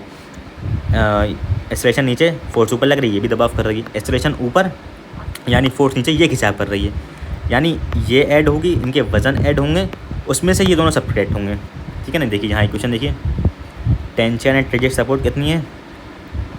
60 इंटू 12। अब देखिए मैंने डायरेक्टली, वैसे तो यहाँ डायरेक्टली लिख दिया है मैंने, जी में ऐड कर दिया ये 60 into 12 plus 50 into 8 plus 40 into 9। जो माइनस वाला है वो पहले से ही मैंने जी में ही माइनस कर दिया है, ठीक है ना। 2 केस में माइनस होना था क्योंकि इन दोनों केस में दबाव हो रहा था, वो माइनस कर दिया, किसमें? जी में ही माइनस कर दिया, जी माइनस 2 कर दिया, जी माइनस 1 कर दिया, ठीक है ना। चलिए कुछ नहीं था, समझ में आ गया होगा। चलिए आगे बढ़ते हैं। अब यहाँ क्या दे रखा है? फिर से एक क्वेश्चन, फिर से एक एग्जाम्पल। अगर आपने पढ़ ली ना ये, तो मुझे नहीं लगता फिर इसके बाद कोई कन्फ्यूजन बचेगी इस चैप्टर में। चलिए अब ये क्या दे रखा है? तो यहाँ एक मास रखा हुआ है एक इंक्लाइन सरफेस पे, एक फोर्स लग रही है इस डायरेक्शन में। तो देखिए अब गलती कहाँ होती है, इसकी मुझे गलती याद आई। अगर देखिए यहाँ फोर्स लग रही है एफ़, तो स्यूडो फोर्स एफ़ नहीं होगी अपोजिट डायरेक्शन में। मैं यही बताना चाह रहा था कि अगर यहाँ फोर्स एफ़ लग रही है तो ये नॉन एक्सेलरेटिंग फ्रेम हो जाएगा, तो स्यूडो फोर्स यहाँ एफ़ नहीं होगी, यहाँ स्यूडो फोर्स क्या होगी? मास of object into acceleration of frame. तो पहले हम एक्सेलरेशन ऑफ फ्रेम निकालेंगे, फिर स्यूडो फोर्स रखेंगे। गलती क्या होती है? हम डायरेक्ट यहाँ देखते हैं कि एफ़ यहाँ लग रहा है तो स्यूडो फोर्स एफ़ हो जाएगी, वो नहीं होगी। क्लियर हो गई? चलिए तो सबसे पहले स्यूडो फोर्स कितना आ गया? एम इंटू ए, और एक्सेलरेशन कितना है? यहाँ ए जो है वो इसी फोर्स की वजह से लिखा हुआ है। तो मास एक्सेलरेशन कितना हो जाएगा, F divide by M plus small M हो जाएगा, ठीक है ना, क्लियरली। तो स्यूडो फोर्स हो गई एम ए। अब मैंने क्या कहा था कि आपको कंपोनेंट ऐसे लेना है इंक्लाइन सरफेस पे कि एक तो स्लो सरफेस के पैरेलल हो जाए और एक उसके परपेंडिकुलर, तो ऐसे लेने हैं कंपोनेंट्स। तो देखिए एम ए का हम कंपोनेंट लेंगे, कैसे लेंगे, M A cos theta M A sine theta. अब ये एंगल थीटा कैसे आया, देखिए याद रखिए पैरेलल लाइंस में ये वाला एंगल और ये वाला एंगल इक्वल होता है, ये कोरस्पोंडेंस एंगल कहते हैं। तो देखिए ये पैरेलल लाइन बन रही है, ये उसका वो बन रहा है डाइसेक्टिंग। तो देखिए ये तो इंक्लाइनेशन वाला और ये थीटा ये वाला दोनों इक्वल आएंगे, ये थीटा तो ये भी थीटा होता है। तो ये कितना हो जाएगा, एम ए कॉस थीटा, ये एम ए साइन थीटा। तो हमारे पास कंपोनेंट्स आ गए, इस डायरेक्शन में सारी फोर्सेज आ गई, इस डायरेक्शन में सारी फोर्सेज आ गई। और एम जी साइन थीटा में पता ही है कि एम जी साइन थीटा इस डायरेक्शन में होता है, एम जी कॉस थीटा इस डायरेक्शन में होता है। दोनों को इक्वेट करेंगे, देखिए क्या क्या हो रहा है, वो देख सकते हैं आप लोग क्या क्या हो रहा है यहाँ पे। अब मेरे ख्याल में इतना ज़्यादा बताने की जरूरत नहीं है बार बार की चीज़, बस मैंने बता दिया कि इक्वेशंस कैसे लिखनी है और क्यों हमने सिर्फ एम ए के कंपोनेंट्स लिए वो भी बता दिया, क्योंकि हमें जो है वो एक इस डायरेक्शन में चाहिए और दूसरे इस डायरेक्शन में चाहिए। चलिए अब कंस्ट्रेंट मोशन की बात कर लेते हैं। कंस्ट्रेंट मोशन क्या होता है, मान किसी की कंस्ट्रेंट है, मतलब हम लोग मान लीजिए कोई, अगर हम किसी टीचर के सामने बैठे हैं तो हम कंस्ट्रेंट हैं कि हम हंस नहीं सकते बिला वजह में जोक्स क्रैक्स नहीं कर सकते, बिला वजह में गप्पे नहीं लड़ा सकते। ऐसी कुछ कंस्ट्रेंट मोशन में कुछ कंस्ट्रेंट्स होते हैं। अब वैसे तो आप इस कंस्ट्रेंट मोशन पे आप 2-2 घंटे की वीडियो देख सकते हैं, लेकिन आपको मैं बता रहा हूँ नीट में इतना कुछ नहीं आता है, जो आता है वो यहाँ इस पेज में लिखा हुआ है, बस इतना ध्यान रखिए काफ़ी है, ठीक है ना। अब देखिए मैं तो अभी पिछले साल एग्ज़ाम देके बैठा हूँ, तो मुझसे बेहतर कौन बता सकता है आपको। बाकी अगर कोई बता रहा है तो भैया आप जिसकी मर्ज़ी आप उसकी सुनिए। चलिए आपको क्या याद रखना है, sigma dot T X equal to 0, sigma dot T V equal to 0, sigma dot T A equal to 0। बस ये 3 चीज़ें आप लोग याद रखिए, आपका काम हो जाएगा।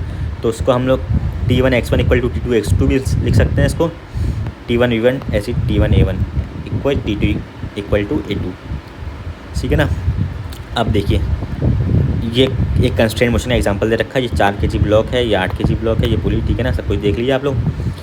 तो टेंशन ये T ये T ये T, तो यहाँ 2T हो जाएगा। तो हमने क्या करा, यहाँ पे एक्सेलरेशन मान लिया A, तो हमें निकालना है इसका एक्सेलरेशन, हमने मान लिया x। अगर हम इसका एक्सेलरेशन A मान लिया हमने और इसका पता चल जाए तो फिर हम इक्वेशंस लिख सकते हैं आसानी से और सॉल्व हो जाएगा फिर। तो देखिए अभी मैंने क्या बताया, sigma dot T X equal sigma dot T A equal to 0 होता है ना, तो यहाँ पे t इंटू ए यानी 2TA, और यहाँ पे टी एक्स अपोजिट डायरेक्शन में तो माइनस टी एक्स हो जाएगा। टी डॉट है ना, तो कॉस 180 की वैल्यू कितनी होती है, -1 होती है ना, तो minus T X equal to 0। तो x की वैल्यू कितनी आ गई, 2a आ गया। बस इतना ही पता करना था, फिर तो आप इक्वेशन सॉल्व कर सकते हैं कि t minus 4g equal to 4 into 2a। फिर ऐसी इस वाले मास के लिए इक्वेशन लिखे हैं आप लोग की, यहाँ तो सिर्फ एक ही फोर्स लग रही है, तो 2t equal to 8 into a। फिर उन दोनों को डिवाइड कर दिए, जो जो होगा वो देखा जाएगा क्वेश्चन के हिसाब से। चलिए अब यहाँ क्या है, इस क्वेश्चन में देखिए यहाँ ये v वेलोसिटी हम खींच रहे हैं इसे, ये v वेलोसिटी से धागे को खींचा जा रहा है, फोर्स नहीं है, v वेलोसिटी से मूव कर रहा है धागा। और यहाँ टेंशन लग रही है अपोजिट डायरेक्शन में t, ऐसे यहाँ भी लगेगी t, यहाँ भी t, यहाँ भी t लग रही है इस ब्लॉक इस पॉइंट पे। तो हमने क्या करा, वही sigma T dot V equal to 0 होगा, तो यहाँ पे कितना हो जाएगा माइनस टी वी, और इस केस में कितना हो जाएगा, पहले तो टी के कंपोनेंट्स लेंगे, T cos theta T sine theta. वो थीटा अगर इस हिसाब से क्वेश्चन में अगर थीटा यहाँ से क्वेश्चन में यहाँ से दे रखा होता तो ये टी कॉस थीटा हो जाता, लेकिन अभी क्वेश्चन में यहाँ दे रखा है थीटा, तो ये टी कॉस थीटा होगा, ये टी साइन थीटा हो जाएगा, तो T sine theta into U हो जाएगा। तो T sine theta U equal to minus T V equal to 0। T V की वैल्यू कितनी आ गई, टी साइन थीटा यू, तो यू की वैल्यू कितनी होगी, वी बाय साइन थीटा, ठीक है ना। अब इसमें गलती क्या होती है, इसमें गलती ये होती है कि हम यू के कंपोनेंट कर देते हैं। हम क्या करते हैं, यू के कंपोनेंट कर देते हैं। मान लीजिए ये वाला एंगल कितना हो जाएगा, 90 माइनस थीटा हो जाएगा। हम लोग क्या करते हैं, टी के डायरेक्शन में यू का कंपोनेंट ले लेते हैं, लेकिन ये नहीं करना है, ये नहीं करना है, क्योंकि वेलोसिटी जो है वो ये वाली बाप वेलोसिटी, हम इसे कहेंगे बाप वेलोसिटी, कंपोनेंट्स इसके नहीं कर सकते आप लोग, ठीक है ना। अब हम लोग इसकी बात करेंगे स्प्रिंग फोर्स की। बहुत देर से इंतज़ार था बच्चों को इसका, स्प्रिंग फोर्स का। चलिए स्प्रिंग फोर्स में क्या ध्यान रखना है आपको, पहले तो आप यहीं पे आइए सबसे ऊपर, क्या लिखा हुआ है यहाँ पे कि स्प्रिंग फोर्स जो है वो हमेशा अपोजिट डायरेक्शन में लगती है, उसके जो एंड्स पे होती है वो अपोजिट डायरेक्शन में लगती है। देखिए यहाँ देख सकते हैं आप लोग अपोजिट डायरेक्शन में, यहाँ अपोजिट डायरेक्शन में। ऐसा नहीं होगा कि एक इस डायरेक्शन में तो दूसरी भी इस डायरेक्शन में, ये गलत हो जाएगा। ऐसे ही देख सकते हैं ये इस डायरेक्शन में, तो ये भी गलत हो जाएगा।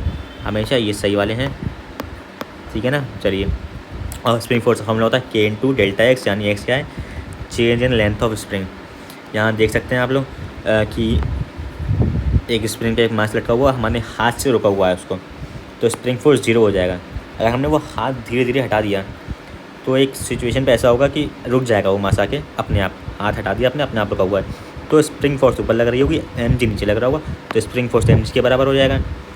तो देखिए x की वैल्यू कितनी आ गई, 1/4 मीटर, यानी ये 1/4 मीटर खिंची है, 1/4 मीटर इलोंगेट हुई है इस मास को रोकने के लिए, ठीक है ना। चलिए, अब यहाँ पे एक और एग्जांपल दे रखा है। क्या एग्जांपल दे रखा है, जितना ब्लू वाला पार्ट है वो क्वेश्चन में गिवन है, बाकी आपको खुद एनालाइज करना है। तो हमने क्या दे रखा है, ये 4 kg वाला जो मास है वो 3 मीटर पर सेकंड स्क्वायर से 3 मीटर पर सेकंड स्क्वायर के एक्सेलरेशन से मूव कर रहा है इस तरफ। अब इस तरफ मूव कर रहा है, इसका मतलब फोर्स भी इसी डायरेक्शन में लगेगी। कोई हमें फोर्स नहीं टेंशन दी है, एक्सटर्नल फोर्स कोई नहीं दे रखी, इसका मतलब स्प्रिंग फोर्स ही इस डायरेक्शन में लग रही होगी, जिसकी वजह से ये एक्सेलरेशन आ रहा है। अब देखिए इस पॉइंट पे अगर इस डायरेक्शन में फोर्स लग रही है तो इस पॉइंट पे इस डायरेक्शन में लगेगी फोर्स, और हमें इस डायरेक्शन का ही, इसी वाले मास का एक्सेलरेशन पूछा, इसका मतलब इस मास का एक्सेलरेशन इस डायरेक्शन में होगा, ठीक है ना। समझ में आई थी बात। चलिए अब पहले स्प्रिंग फोर्स निकाल लेते हैं। स्प्रिंग फोर्स कितनी आएगी, मास इंटू एक्सेलरेशन, यानी 12 न्यूटन। तो 12 न्यूटन यहाँ पे तो इस डायरेक्शन में लग रही है, तो यहाँ पे भी 12 न्यूटन किस डायरेक्शन में लगी, इस डायरेक्शन में लगी। मैंने क्या बताया था सबसे पहले, अपोजिट डायरेक्शन में लगती है ना। तो एक्सेलरेशन कितना आ जाएगा, force Fs divide by mass, तो 12 डिवाइड बाय 2 इक्वल टू 6 आ गया। चलिए, अब यहाँ पे क्या दे रखा है कि मान लीजिए कि स्प्रिंग पे दो तरफ से फोर्स लग रही है, तो x इक्वल टू F/K आएगा, ना कि 2F/K। ये कुछ चीज़ें इंपॉर्टेंट पॉइंट्स हैं ना, याद रख लीजिए तो आप बेहतर है। x इक्वल टू F/K आएगा, ना कि 2F/K। अब इस केस में भी x इक्वल टू F/K आएगा, वो तो दिख ही रहा है, खाली एक F है, लेकिन यहाँ कभी कभी हमें 2F दिख जाता है, इसलिए हम लोग 2F/K लिख देते हैं।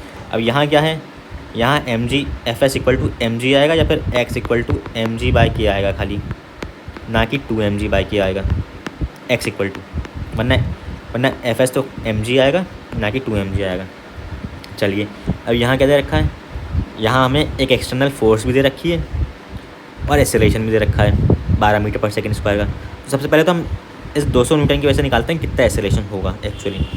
तो 200 डिवाइड बाय 30, 200 डिवाइड बाय 30 नहीं करा हमने कहीं, तो इसका मतलब, अच्छा हाँ देखिए यहाँ हम 200, अच्छा हुआ, देखिए मेरी गलती से आप सीखें, अच्छा होगा मैं यहाँ ये गलती करी मैंने।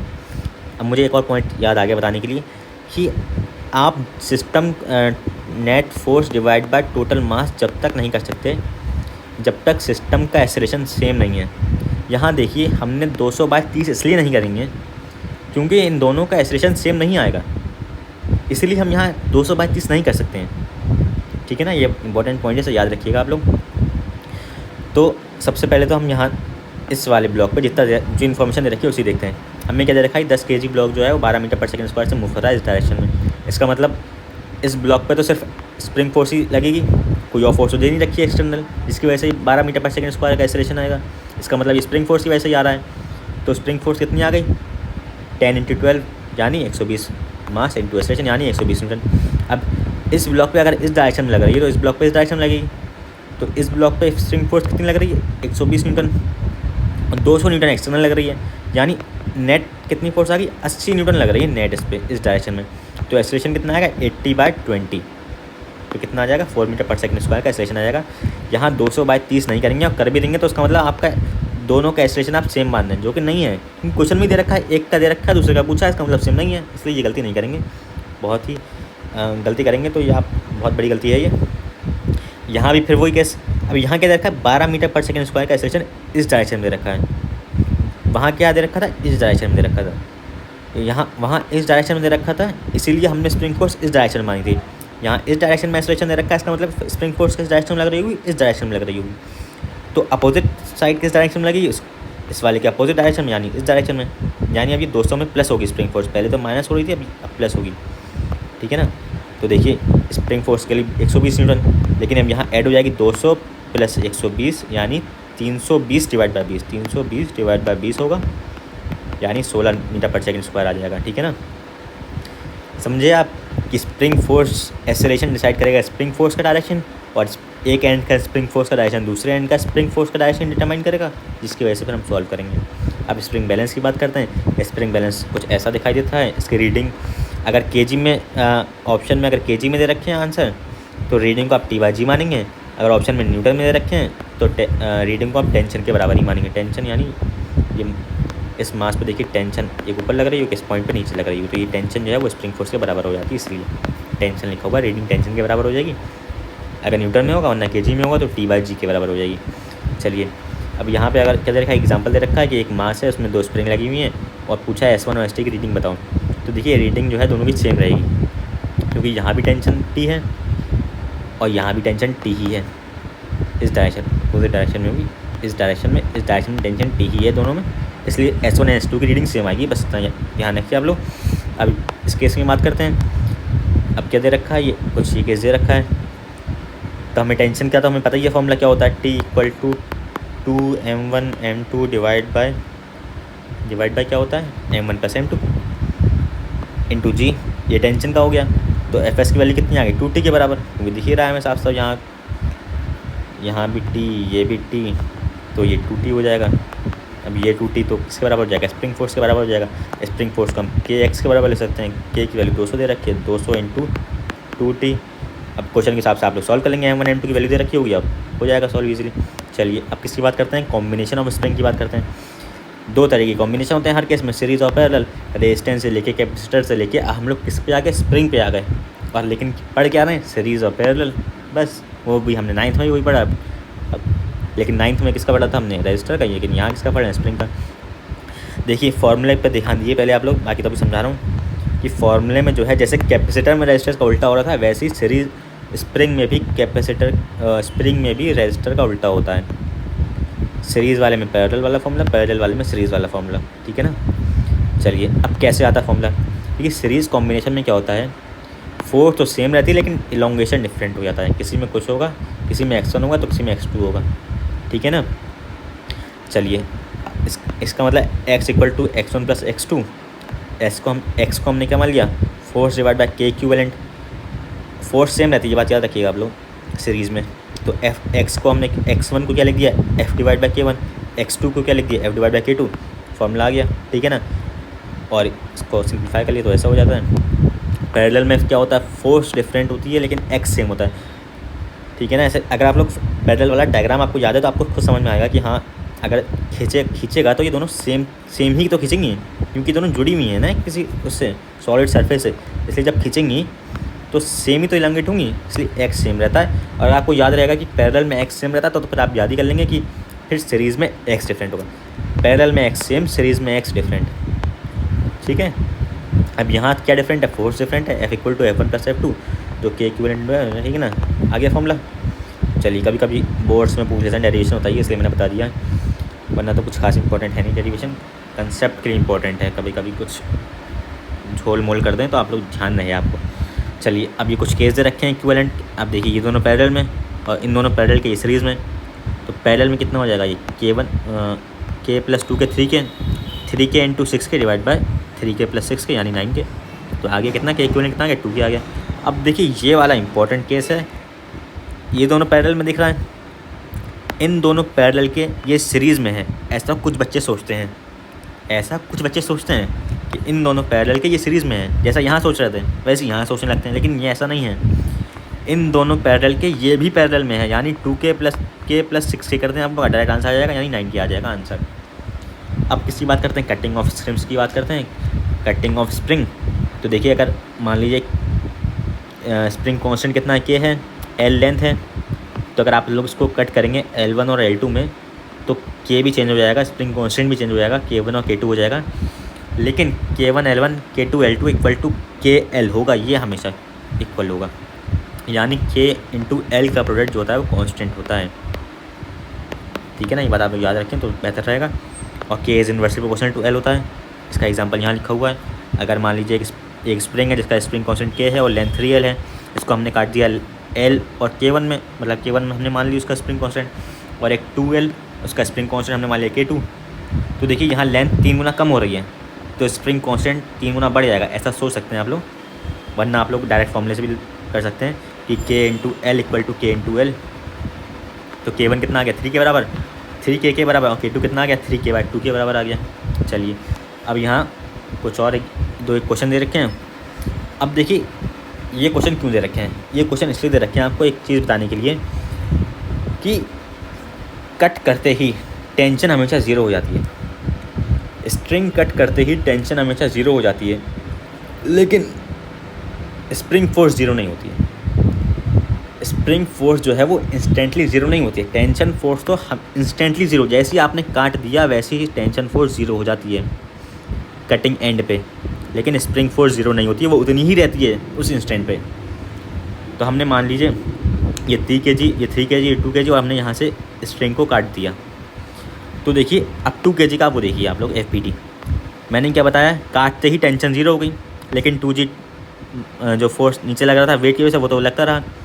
तो यानी इस पर एक्सेलरेशन कितना आ गया 2 किलोग्राम का G के बराबर। अब 3 kg पे आप फोर्स करिए, देखिए 3 kg पे आप फोकस करिए तो देखिए उसके ऊपर स्प्रिंग फोर्स लग रही थी, तो स्प्रिंग फोर्स उतनी ही लगती रहेगी जितनी कटिंग से पहले लग रही थी। काटने से पहले इस पर स्प्रिंग फोर्स टोटल वेट कितना था 5G, तो स्प्रिंग फोर्स कितनी आएगी 5G के बराबर। तो कटिंग के बाद भी उसके फ़ौरन कटिंग के बाद 5G की 5G ही रहेगी, 3G नहीं हो जाएगी। ये स्प्रिंग फोर्स 3G नहीं हो जाएगी, 5G की 5G ही रहेगी कटिंग के बाद उस इंस्टेंट पे, ठीक है ना। और नीचे वेट लगेगा 3 kg का 3G, तो यानी 5G - 3G 2G = मास इंटू एक्सेलरेशन। तो 3 kg का एक्सेलरेशन कितना आ गया 2G/3। अब यहाँ एक और केस देखिए, यहाँ हमने ऐसे था कुछ केस, ये 3 kg, ये 2 kg, तो देखिए इस पर टेंशन कितना 5 ग्राम, 5 ग्राम कह रहा हूँ, सॉरी 5G, यानी G क्या है एक्सेलरेशन ड्यू टू ग्रेविटी है, ग्राम नहीं है, ठीक है ना। चलिए अब यहाँ हमने काट दिया ऐसे, तो ये 3 kg पे फोकस करिए आप लोग, टेंशन ज़ीरो हो जाएगी फ़ौरन, लेकिन स्प्रिंग फोर्स कितनी है यहाँ पे 5G है, तो वो 5G की 5G ही रहेगी, ठीक है ना। अब 5G यहाँ पे क्यों है स्प्रिंग फोर्स, क्योंकि ऊपर टेंशन कितनी थी 5G टेंशन थी ऊपर, तो नीचे स्प्रिंग फोर्स कितनी होगी 5G, ठीक है ना। तो एक्सेलरेशन किसका कितना हो जाएगा 3 किलोग्राम का 5G/3। अब 2 kg पे आप लोग फोकस करिए, 2 kg पे कटिंग से पहले भी 2G स्प्रिंग फोर्स ऊपर थी और 2G नीचे था, तो कटिंग के बाद भी यही रहेगा, 2G ऊपर रहेगा 2G नीचे रहेगा, तो एक्सेलरेशन कितना आ जाएगा 0 आ जाएगा उसका। इसका मतलब ये 3 kg जो है इस 2 kg वाले पे 5G/3 से जाके टकराएगा, क्योंकि इसका तो एक्सेलरेशन 0 है, तो यानी ये वहीं का वहीं रहेगा। बाकी वो पूछा नहीं आएगा, वो तो बस ऐसे बता रहा था मैं। चलिए अब क्या है, चैप्टर हमारा ख़त्म हो गया, the end. Thank you, subscribe for more. और ये मेरा टेलीग्राम चैनल है, ठीक है ना। सब इसके नोट्स आपको इस टेलीग्राम चैनल पे मिल जाएंगे, आप सर्च करिए इरफान अली Dr. 2B तो आपको मिल जाएगा। चैनल का लोगो कुछ ये है। चलिए मेरे उम्मीद करता हूँ कि आपको समझ में आया होगा, और कोई भी कमेंट, फीडबैक, कोई रिव्यू, कोई कमी, कुछ छूट गया हो तो ज़रूर बताएं। फ्रिक्शन हम लोग नेक्स्ट वीडियो में कवर करेंगे। और अब आप लोग कौन सा चैप्टर चाह रहे हैं जिसकी मैं वन शॉट बनाऊं, ज़रूर बताएं, जिसमें आपको टफ़ लगता हो या फिर बहुत दिक्कतें आती हों, तो उस चैप्टर आप लोग बता दें, तो मैं उस हिसाब से, जैसे अभी पहले कमेंट आया था कि कैपेसिटेंस और उसका बनाइए करंट इलेक्ट्रिसिटी का, तो मैंने बनाया पहले उसी का बनाया, वरना मैं पहले NLM का बनाता। इसलिए अगर किसी भी बच्चे को कोई चैप्टर पढ़ना है तो वो कमेंट करें, मैं वो चैप्टर पहले पढ़ाऊँगा, ठीक है ना। चलिए सब्सक्राइब